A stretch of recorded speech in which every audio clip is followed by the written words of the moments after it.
I dragged myself home from my second gig, completely drained and smelling like diesel and grease, just in time for dinner with the family.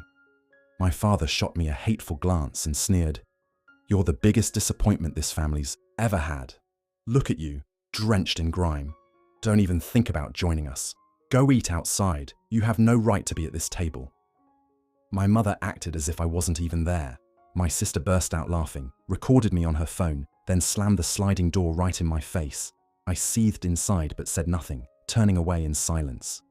2 months later, my WhatsApp was flooded with messages begging, "We need you. Please come back." Honestly, I wasn't even sure where to begin, so I posted this as a vent because I'm not trying to handle my family harassing my partner. So yeah, I'm Bryce, late 20s, whatever. If you came here expecting some warm, family reunion drama, turn back now. This isn't it. I just need to get this off my chest. Maybe someone out there understands. To give some context, my family has never been the warmest. Everyone claims they're dysfunctional, but honestly, mine is on another level. My dad, Randy, is very traditional and obsessed with reputation. He always wanted me to be like my cousin Carson, who is essentially his favorite. I often received the "why can't you be more like him" lecture, but I never really fit that mold. I'm not trying to sound edgy, it's just the truth. I moved out for a while after school, but returned because rent was absurd, and my mother, Ivy, insisted I should save and build up my finances. So, I attempted to do right by them. Maybe that was a mistake. The strange part is that last night, I came home completely exhausted, smelling like fryer oil, and having not eaten since lunch. As I entered through the sliding door, the house felt unusually quiet. Not the usual chaos of the TV and shouting. I spotted my sister Aubrey on the couch, scrolling through her phone while my mother pretended to be busy in the kitchen. My father sat at the table, arms crossed, staring at me as if I had arrived naked. He didn't even greet me. Instead, he scrutinized me slowly before unleashing his tirade. He called me a disgrace, said I was filthy, and insisted I couldn't sit at the table. Honestly, I wasn't even surprised. I stood there, holding my backpack, trying not to react. My mother wouldn't even glance at me, and Aubrey snorted, pulled out her phone, and began filming me. When I told her to stop, she just laughed and said she was sending it to her group chat, adding that I looked like a literal garbage man. I was just standing there, utterly exhausted, and my father declared that if I wanted to eat, I could do so outside because I didn't merit a seat at the table. I mean, come on, I'm 27, not some kid sneaking in past curfew. I considered pushing back, but honestly, I was too worn out to argue. I grabbed a plate, went to the fridge, and my mother slid the door open, seemingly eager to push me out. Aubrey followed and shoved her phone in my face, and when I tried to pass by, she blocked the door and started filming my shoes as if it were a big joke. I told her to move, but she didn't budge, so I nudged past her, not forcefully, but she acted like I had shoved her. She yelled something about me being violent, and my father told me I better not return until I cleaned up my act. Aubrey slammed the door behind me, and I could hear them all laughing. So, I found myself outside, literally on the patio, eating cold chicken and rice off a paper plate. I tried to avoid looking through the blinds, but I could see them all sitting, together, as if I were invisible. I checked my phone and scrolled through TikTok, trying to tune it out, but Aubrey kept sending me snaps of them at the table. One was a close-up of my empty chair, captioned with just LOL. The entire time I sat there, I kept wondering what I had done wrong. I pay them rent every month, buy my own groceries, and even help my mother with errands when she asks. But my father has always had this issue with me not being good enough. He's still resentful that I didn't follow the college path he wanted, and believes that working with your hands is beneath him, even though he's never done a day of it himself. Aubrey has been like this ever since befriending those preppy kids from her new gym. She acts as if I'm beneath her now and claims I embarrass her. My mother simply goes along with whatever keeps my dad off her back. After finishing my meal, I disposed of my plate and stared at the yard for a while. I tried to go back inside, but the sliding door was locked. I knocked, but no one answered. I called Aubrey's phone, but she declined it and sent a voice note laughing. At this point, I was furious, but didn't want to do anything rash. So, I walked around, went through the side gate, entered through the garage, and just walked past them all. My father said, if I want to live like a bum, I can stay outside. Aubrey was snapping pictures again. I gathered my belongings and headed to my room, slamming the door and sitting on my bed, scrolling for a bit, trying to calm down. Then I overheard their low voices outside my door. Aubrey called me a loser. My father referred to me as a burden, and my mother said nothing. I wasn't even mad. I was just done. Something flipped in my mind, and I started throwing things into a duffel bag without even thinking about what I was packing. Just grabbing my chargers, laptop, a few shirts, whatever. I was shaking, but not from nerves. Rather, it was adrenaline. I kept it quiet, not wanting to give them the satisfaction.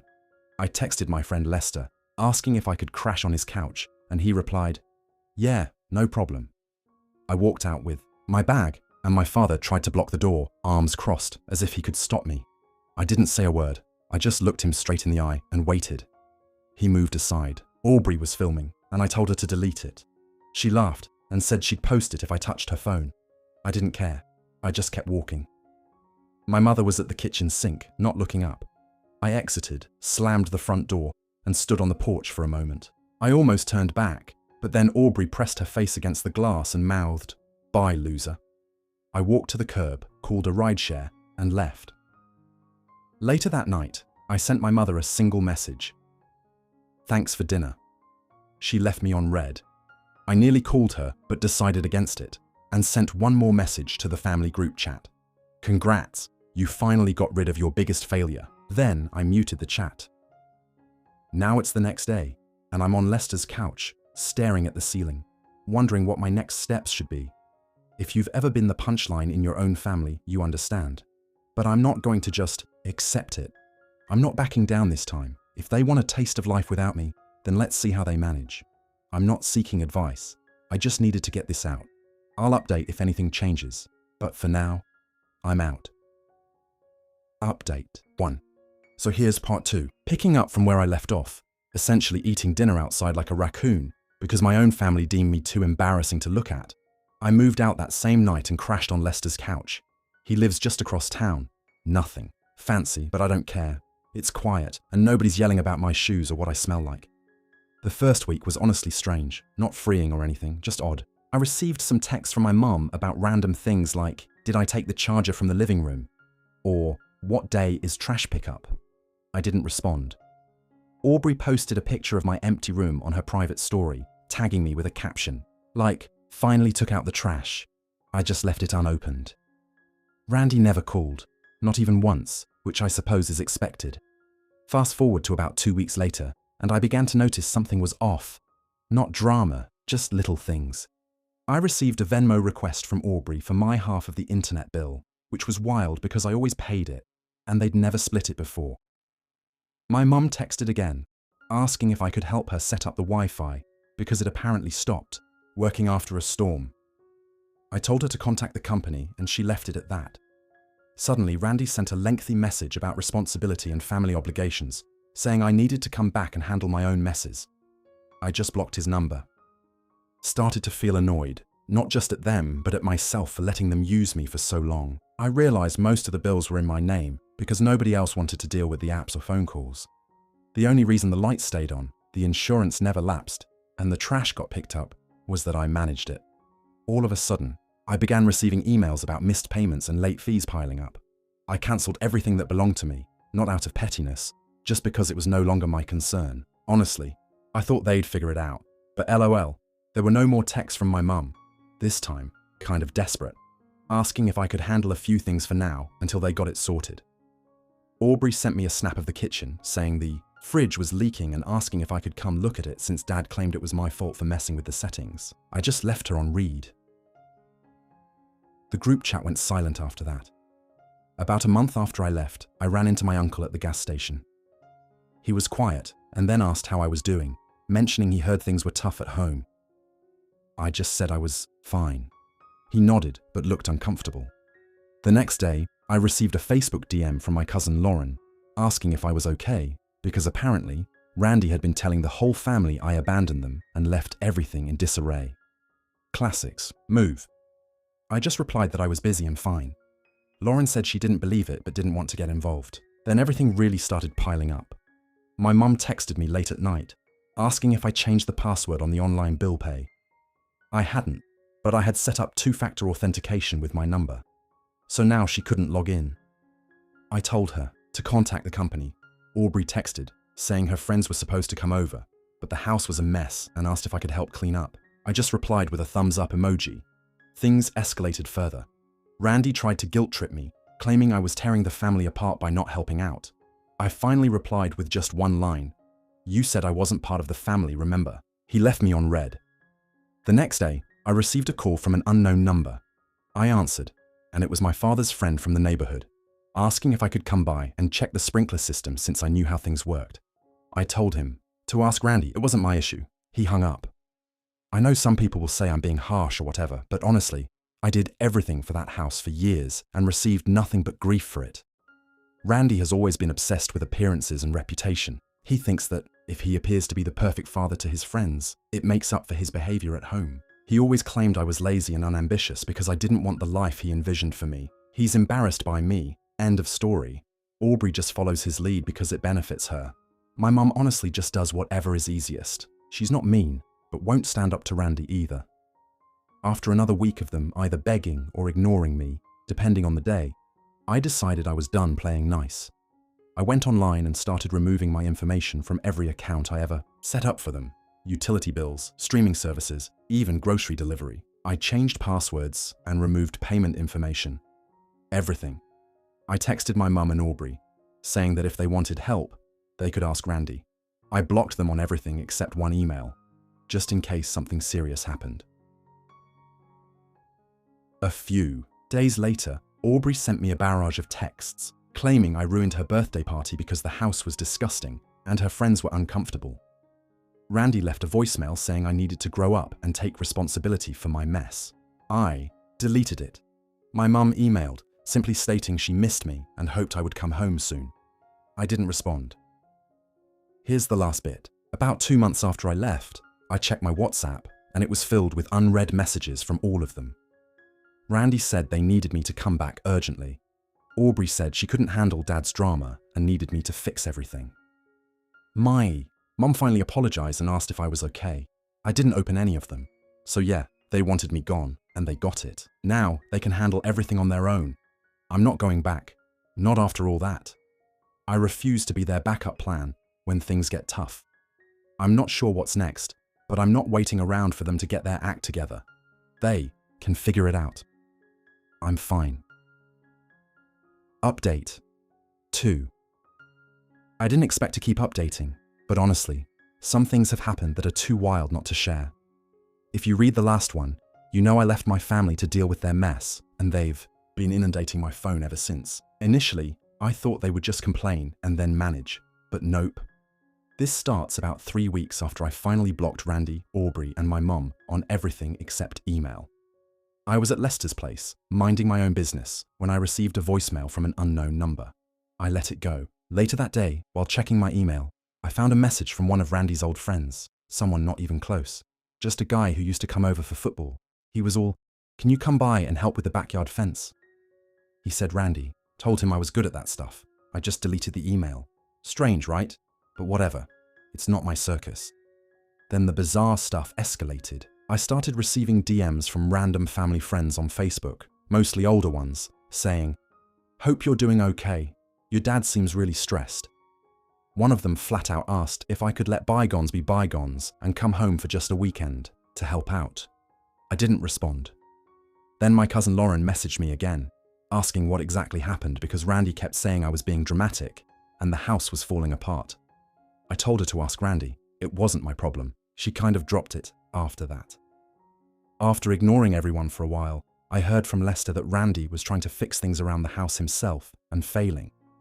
Apparently, he attempted to reset the router and ended up locking himself out of the Wi-Fi, so now they were all using data, and Aubrey was freaking out because she couldn't stream her shows. I laughed it off, but then thought, if they were this desperate, why not make it a bit harder on them? Not illegal, not even mean, just let them sweat a little. They wanted me out. They could learn what it was like without the family failure, handling everything. Here's where it gets interesting. Have you ever realized you did a lot more invisible work than you thought? I was the one who fixed the printer, updated passwords, called when the fridge started making weird noises, and even handled the online shopping because Randy said it was too confusing. So, I started compiling a list of all the things I used. to manage and began letting each one fall apart. I didn't warn them. I didn't send reminders. Nothing. I just sat back and watched the late fees and broken items stack up.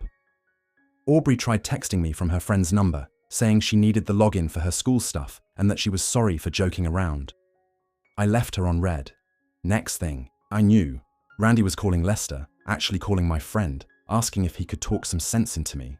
Lester put him on speaker, and Randy started going off about family loyalty, claiming real men don't run away from responsibility. Lester just hung up. Then Randy tried the guilt trip route, emailing me a list of everything they needed me to do, saying it was urgent for the family, and if I didn't help, I wasn't a son of his.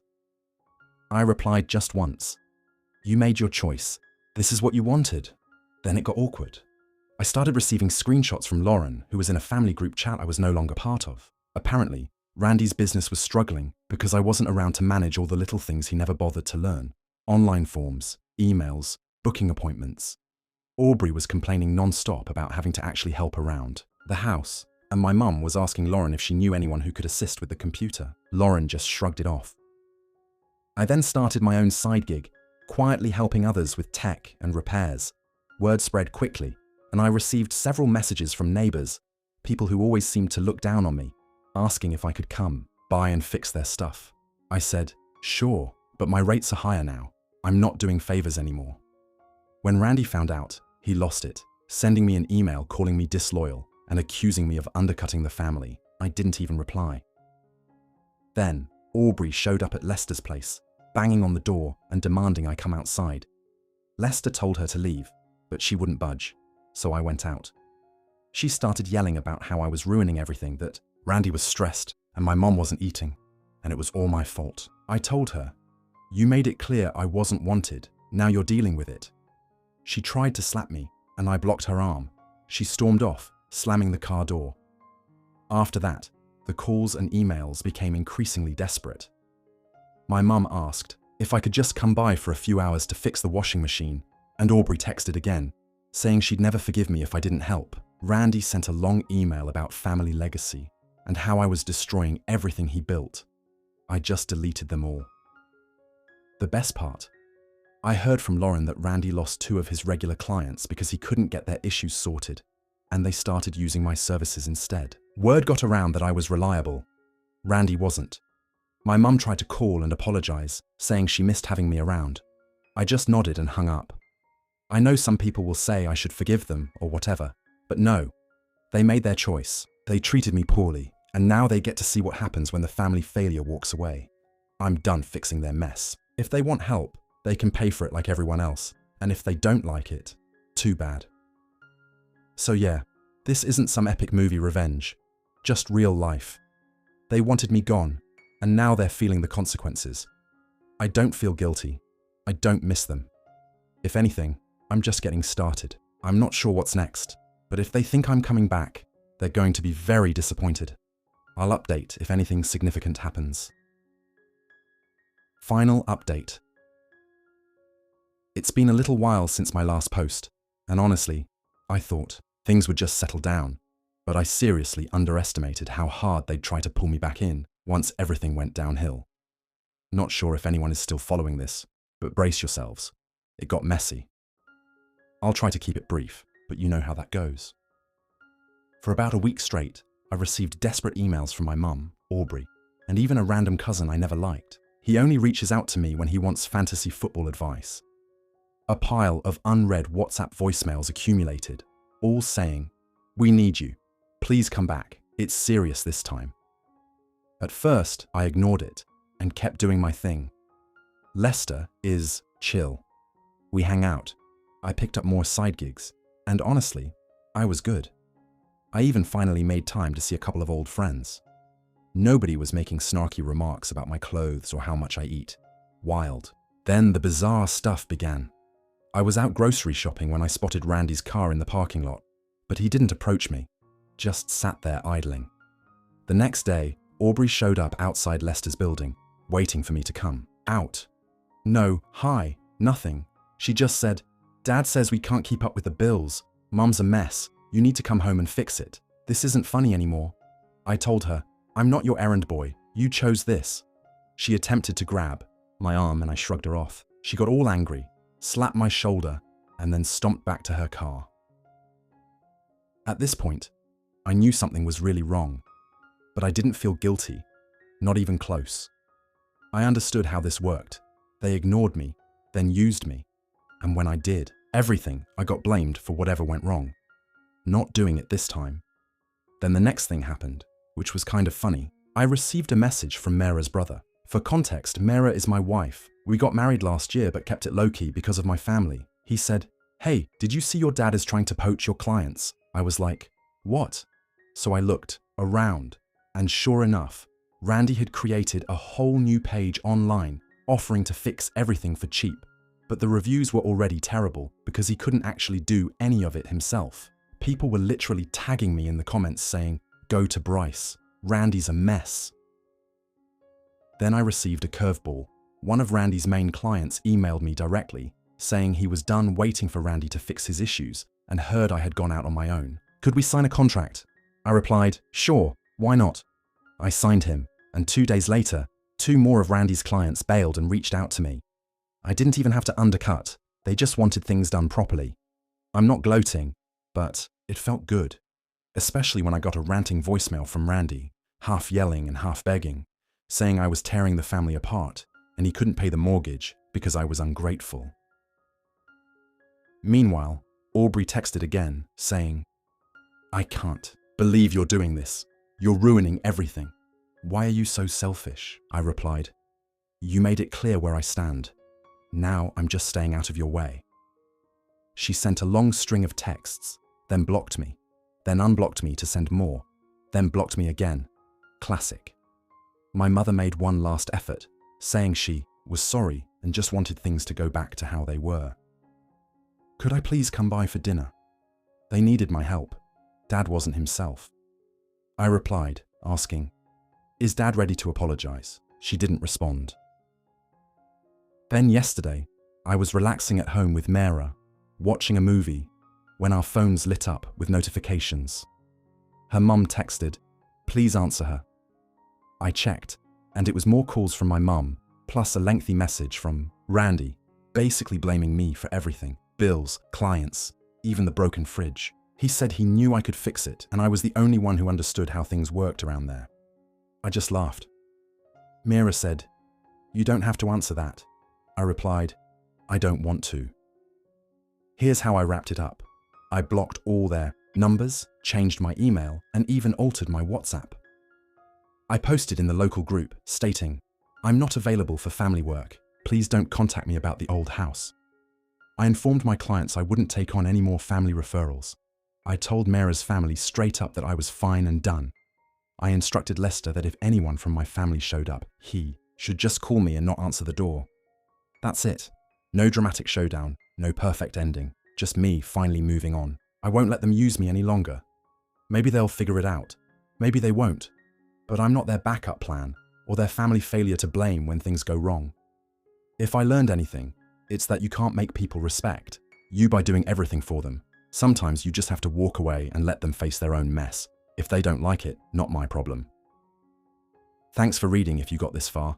Not sure I'll update again. It kind of feels like it's really over this time.